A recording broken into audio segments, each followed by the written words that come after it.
Welcome back to city news. నేటి నుంచి మొదలైన అసెంబ్లీ అభ్యర్థుల నామినేషన్ల స్వీకరణలో తొలి రోజు నామినేషన్లు ఏమీ దాఖలు కాలేదని సబ్ కలెక్టర్ ప్రకాష్ జైన్ తెలిపారు. సార్వత్రిక ఎన్నికలలో భాగంగా అభ్యర్థుల నామినేషన్ల ప్రక్రియ గురువారం నుండి ప్రారంభమైన నేపథ్యంలో ఉదయం 11 గంటల నుండి మధ్యాహ్నం 3 గంటల వరకు తొలి రోజు నామినేషన్లు ఒకటి కూడా దాఖలు కాలేదని సబ్ కలెక్టర్ ప్రకాష్ జైన్ పేర్కొన్నారు. అదేవిధంగా పోలింగ్ బూతుల తనిఖీలలో భాగంగా సమస్యాత్మకంగా ఉన్న బూతుల మార్పు కోరుతూ ఇచ్చిన నివేదిక మేరకు వాటిని మార్చేందుకు అవకాశం కల్పించినట్లు తెలిపారు. తెనాలిలో సమస్యాత్మకంగా ఉన్న 5 పోలింగ్ బూత్లను మార్పు చేయనున్నట్లు తెలిపారు. ఈ రోజు నామినేషన్ కి ఫస్ట్ డేట్ అయింది. ఆఫీస్ లో ఈ రోజు రిటర్నింగ్ ఆఫీసర్ తెనాలి అంటే సబ్ కలెక్టర్ ఆఫీస్ లో ఈ రోజు నామినేషన్స్ రాలేదు. డే 1 ఉంటే కొంచెం జాగ్రత్తగా అందరూ చూస్తున్నారు, అందుకని ఈరోజు ఎవరూ రాలేదు. That is the status today. కానీ ఇంకొక అప్డేట్ ఉంది.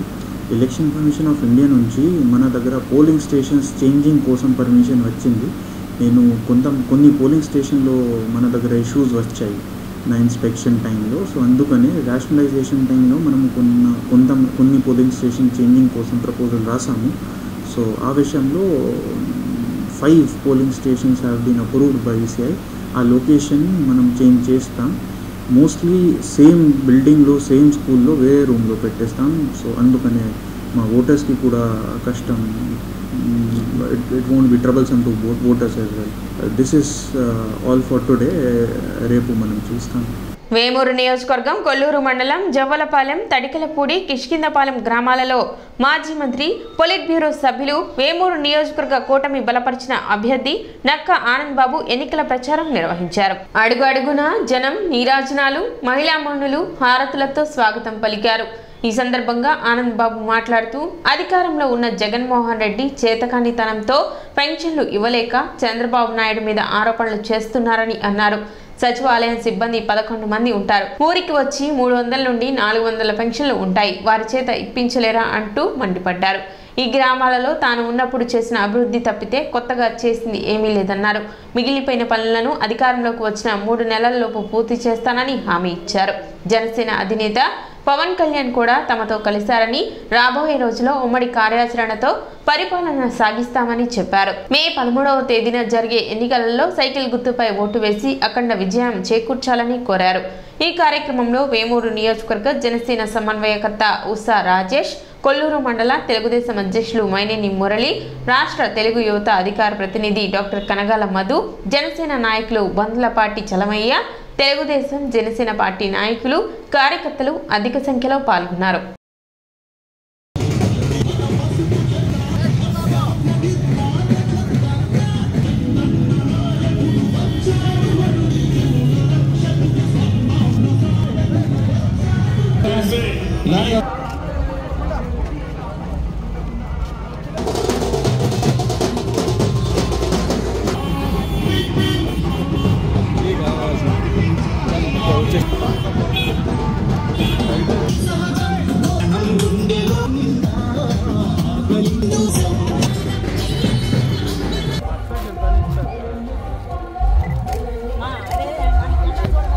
గత ఎన్నికల్లో కూడా నేను ఓటమి చెందినప్పుడు కూడా మీ గ్రామంలో మెజార్టీని అందించిన గ్రామం ఈ గ్రామం.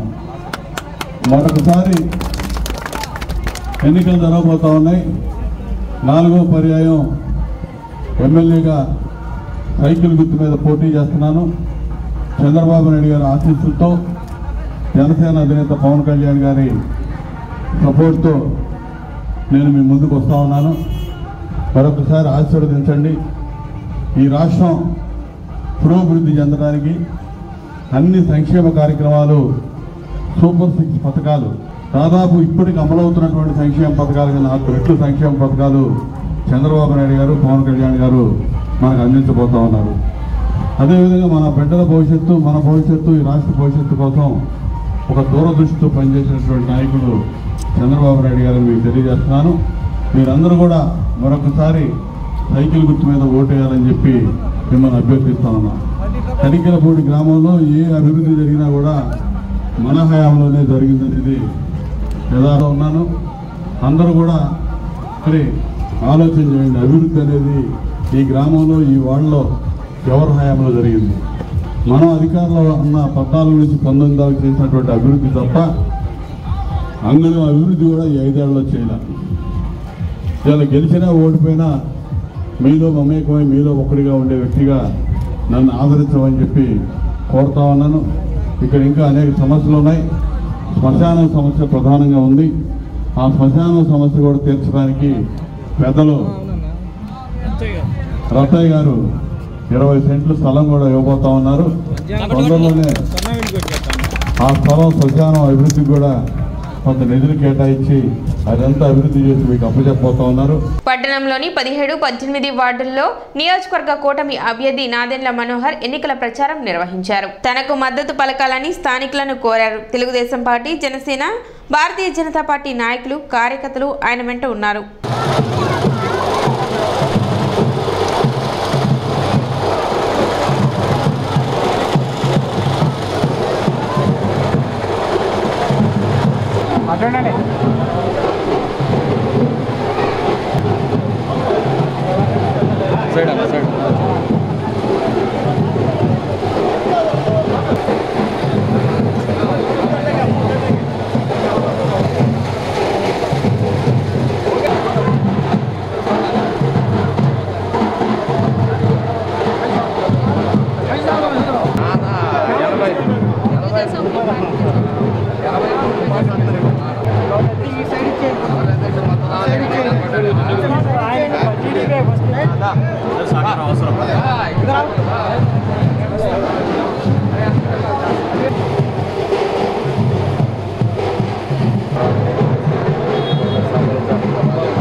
తీసుకుంటే బాగుంటుంది.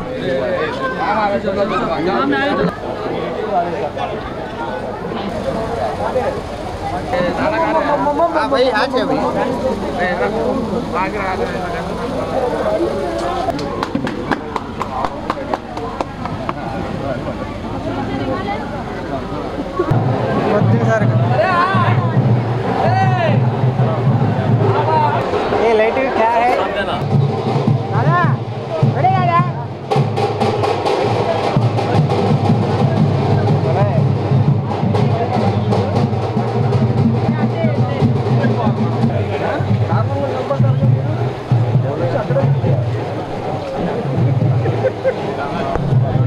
ఎన్నికల ప్రచారంలో భాగంగా 18వ వార్డు 17వ వార్డు ఇస్లాంపేటలో ప్రతి ఒక్క ఇంటికి కలిసి మేము ఉమ్మడి ప్రచారం చేసుకుంటూ వెళ్తున్నప్పుడు ప్రజలందరూ కూడా గతంలో ఏ విధంగా ఉండేదో ఈ మౌలిక సదుపాయాల కల్పనలో ఈ రోజుకి కూడా పరిస్థితులు ఏమాత్రం కూడా వాళ్ళ జీవితాల్లో మార్పు రాలేదు.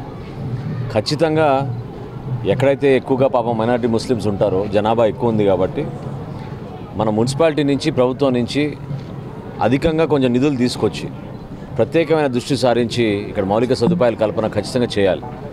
సైడ్ డ్రైన్లు కానివ్వండి, రక్షిత మంచినీటి పథకం కానివ్వండి, అనేక అంశాలపైన పాపం వీళ్ళు ఎవరితో మాట్లాడుకోవాలో కూడా వాళ్ళకి అర్థం కావడం లేదు. ఒక మహిళ పాపం దాదాపు 10 సార్లు నేను తిరిగాను, ఇంటి పట్టా ఇచ్చామని చెప్పారు, కానీ ఆ ఇంటి పట్టా ఎక్కడుందో, దాని అడ్రస్ ఎక్కడుందో, ఎవరిని అడగాలో మాకు అర్థం కావడం లేదు. కనీసం మీరైనా పట్టించుకోండి అని కుద్దూస్ గారిని నన్ను అడిగినప్పుడు చాలా బాధ కలిగింది. అంటే వాస్తవంగా ఏంటంటే ఈ ఎన్నికల తర్వాత ఈ 5 సంవత్సరాల్లో పలకరించిన నాదుడే లేదు. సమస్య పైన అవగాహన ఉన్న వ్యక్తులు క్షేత్రస్థాయిలో పనిచేస్తున్నప్పుడు వాళ్ళందరూ కూడా పాపం ఎదుర్కొనే చిన్న చిన్న సమస్యలు, పెన్షన్స్ గురించి కానివ్వండి, ఇళ్ల స్థలాల గురించి కానివ్వండి, ఇళ్ల స్థలాలు ఇచ్చామని చెప్తున్నా కానీ ఎక్కడుందో ఎవరికి తెలియదు. డెఫినెట్గా రేపటి రోజున ముస్లిం మైనారిటీ మహిళలకి ప్రత్యేకంగా స్కిల్ డెవలప్మెంట్ ఇచ్చి, వాళ్ళకి కంప్యూటర్ ట్రైనింగ్ ఇచ్చి, చిన్న చిన్న ఉద్యోగాలు వాళ్ళకి ఏదో విధంగా ఉపాధి కల్పించే విధంగా ఒక అవకాశం కల్పిస్తాం. అదేవిధంగా యువత 10 లక్షల రూపాయలు కనీసం 10 మందికి వాళ్ళు ఉపాధి కల్పించే విధంగా వాళ్ళు చిన్న వ్యాపారాలు చేసుకుంటే వాళ్ళని ప్రోత్సహించే విధంగా తప్పకుండా మనం వాళ్ళ జీవితాల్లో మార్పులు తీసుకురావాలి.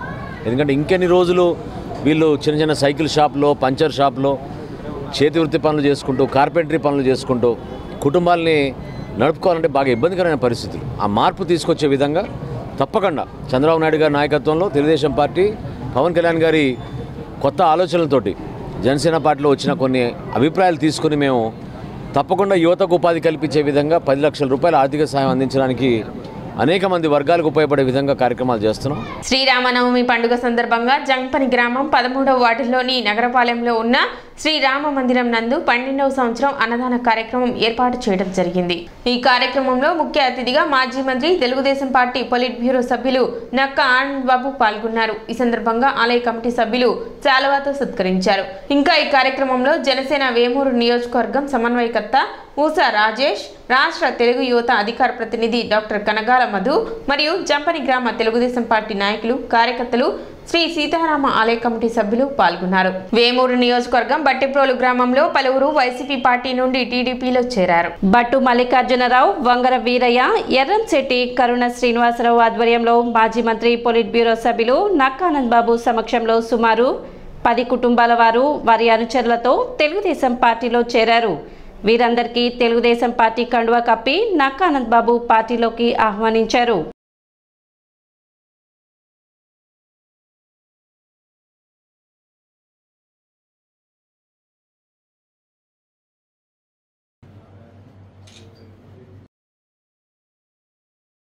ఎన్నికల్లో పోటీ చేసే అభ్యర్థుల నామినేషన్లకు అధికారులు ఏర్పాట్లు పూర్తి చేశారు. తెనాలి సబ్ కలెక్టర్ కార్యాలయం వద్ద 18వ తారీఖు నుండి 25వ తారీఖు వరకు నామినేషన్కు సంబంధించిన ఏర్పాట్లను అధికారులు పూర్తి చేశారు. ఉదయం 11 గంటల నుంచి 3 గంటల వరకు అభ్యర్థులు నామినేషన్ దాఖలు చేయనున్నారు. తెనాలి సబ్ కలెక్టర్, నియోజకవర్గ ఎన్నికల రిటర్నింగ్ అధికారి ప్రకాష్ జైన్ ఏర్పాట్లను పర్యవేక్షిస్తున్నారు. పటిష్ట బందోబస్తు మధ్య నామినేషన్ ప్రక్రియ జరగనుంది.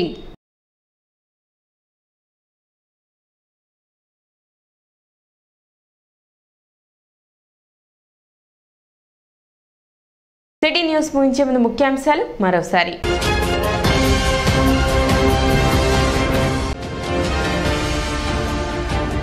తెనాలిలో తొలి రోజు దాఖలు కాని అసెంబ్లీ అభ్యర్థుల నామినేషన్లు.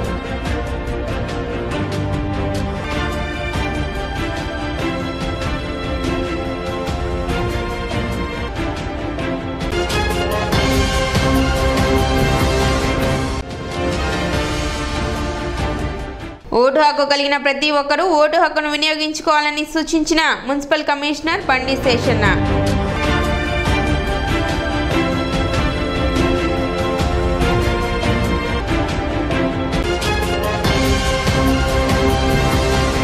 సిటీ న్యూస్ ఇంతటితో సమాప్తం. నమస్కారం.